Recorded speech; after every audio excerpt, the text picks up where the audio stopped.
just above the abs, which at least has a spider design on the back and the front that goes with it, but it still looks kind of weird. The classic Spidey hunched or flexed back shoulders. Arms go out, very stiff joint at the shoulder, be careful.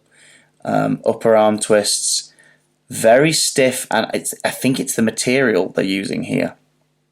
Very stiff joints at the elbow, please be careful. The wrists bend in and out. Don't even get me started on the goddamn head. Like some of the other figures in this wave, namely Doctor Strange and the black and gold suit Spidey, and Miles too, actually. But like a few of the figures in this wave, he has disguised joints. So there are no pegs in the side of the leg or in the side of the arm, but it seems that whatever the plastic is they're using for this grey body is making it very difficult to bend without the worry of snapping. Paint details, still no goddamn webbing, it's just like sculpted in. It looks awful, they really need to stop doing this. Just start painting the web in some way. It looks weird. Details of the suit are nice. I'd have to see the film again to know if they're all accurate, but I do like the random gold patches around the belt and the boots. We get the gold of the spider on the back design flowing around the back, going over his shoulders like straps into the main spider. He has these sort of web shooter wrist gauntlet things with a blue hue on the front. Also place for one on the back, but the one on the back is not painted, just the one on the front. Weird decision. Again, might be accurate. I don't know. The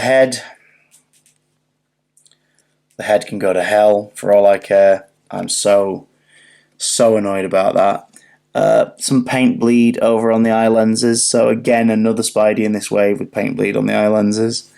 The MCU ones just can't catch a break. And he's not standing up very well, is he?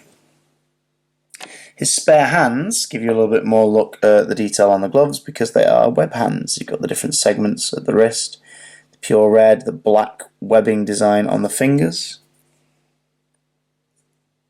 So they're quite cool. Considering the most likely thing you're going to pose in your figure is the head, the fact that this is what you're stuck with, this weird, screwed up neck joint, that like the slightest pressure has deformed it. Abysmal. Let's see what he at least looks like in action. I mean, not too shabby as far as like posability goes.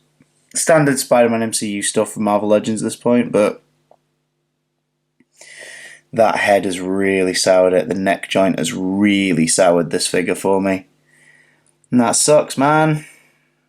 Sucks. Also the fact the suit's the wrong colour. Anyway, what do you think of the integrated suit Spider-Man Marvel Legends figure?